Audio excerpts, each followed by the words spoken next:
আসসালামু আলাইকুম রহমতুল্লাহ।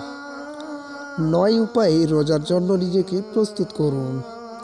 আমাদের মধ্যে কেউ কেউ ধারণা করতে পারে রমজান আসার সাথে সাথে আমরা রোজা রাখার জন্য প্রস্তুত হতে পারবো, কিন্তু আমরা যদি আগে থেকেই পরিকল্পনা করে রাখি তবে আমাদের জন্য রোজার প্রস্তুতি সহজ হয়ে যায়।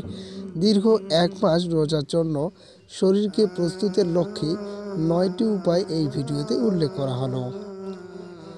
নম্বর 1, খাবার গ্রহণ। পরিমিতভাবে খাবার গ্রহণ করুন। অধিক খাবার গ্রহণ করে শরীরকে কষ্ট দেওয়ার কোনো অর্থ হয় না। এটি শুধু আপনার চাহিদাকে বৃদ্ধি করবে এবং রোজার আপনার জন্য কষ্টকর করে তুলবে। সকাল সকাল নাস্তা। রমজানে রোজা রাখার জন্য আমরা ভোর রাতে ফজরের পূর্বে ঘুম থেকে উঠে কিছু খেয়ে নিই, যা সাহরি নামে পরিচিত।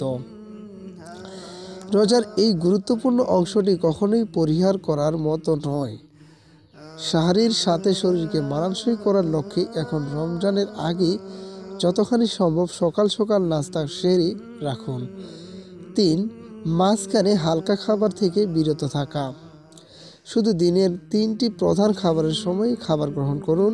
সকালের নাস্তা, দুপুরের খাবার ও রাতের খাবার এর মাঝখানে যে কোনো কিছু খাওয়া থেকে নিজেকে বিরত রাখুন। রমজানে শুধু 2টি সময়ের খাবার গ্রহণের সাথে সাহারি ও ইফতার নিজেকে মানানসই করার লক্ষ্যে নিজের খাবার অভ্যাসকে এরূপে পরিবর্তন করে নিতে পারবেন। চা কফি পান হ্রাস করা। আমাদের মধ্যে অনেকেই আছেন যারা নিজের মধ্যে কাজের ফাঁকে বারবার চা কফি জাতীয় পানীয় পান করেন। কাজের ফাঁকে চা কফি পান না করলে তারা কাজের প্রতি মনোযোগ দিতে পারেন না। রমজানে যেহেতু বারবার চা কফি পানের সুযোগ পাওয়া যাবে না, ফলে হঠাৎ করে চা কফি পান না করলে তাদের দৈনন্দিন জীবনের কাজে অসংলগ্নতা দেখা দিতে পারে। সুতরাং এই অবস্থার সাথে সাথে অভ্যস্ত হওয়ার জন্য তারা আগে থেকেই চা কফি পানের পরিমাণ ধীরে ধীরে কমিয়ে আনা প্রয়োজন। ধূমপান ত্যাগ। শুধু যে ধূমপায়ীরা অপ্রতিভাবে রমজানের রোজা শুরু করেন তাদের হঠাৎ ধূমপান ত্যাগের কারণে বিভিন্ন প্রকার মানসিক সমস্যা তথা বিরক্তি, হতাশা, অধৈর্য প্রভৃতি লক্ষ্য করা যায়। এই অবস্থা থেকে আত্মরক্ষার জন্য এখন ধূমপান কমিয়ে আনুন। পাশাপাশি রমজানকে আপনার ধূমপানের মতো বদ অভ্যাস ত্যাগের একটি প্রচেষ্টা হিসেবে গ্রহণ করতে পারেন। 6, নফল রোজা। রমজানের রোজার জন্য প্রস্তুতি হিসাবে কিছু নফল রোজা আদায় করুন। এর মাধ্যমে আপনি সহজেই রোজা রাখার অভ্যস্ত হতে পারবেন। নম্বর 7, ঘুমের নিয়ন্ত্রণ।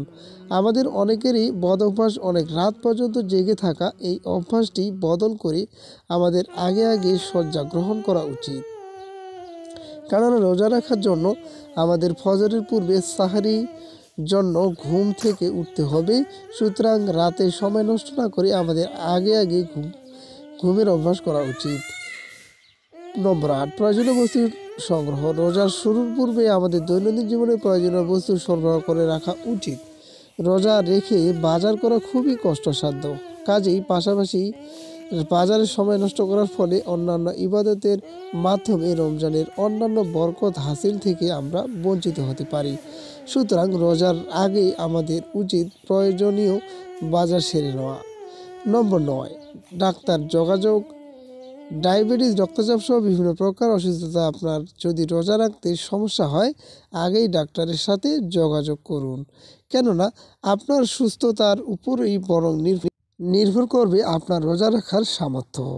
আজ এ পর্যন্তই। সকলে ভালো থাকুন, সুস্থ থাকুন। আসসালামু আলাইকুম।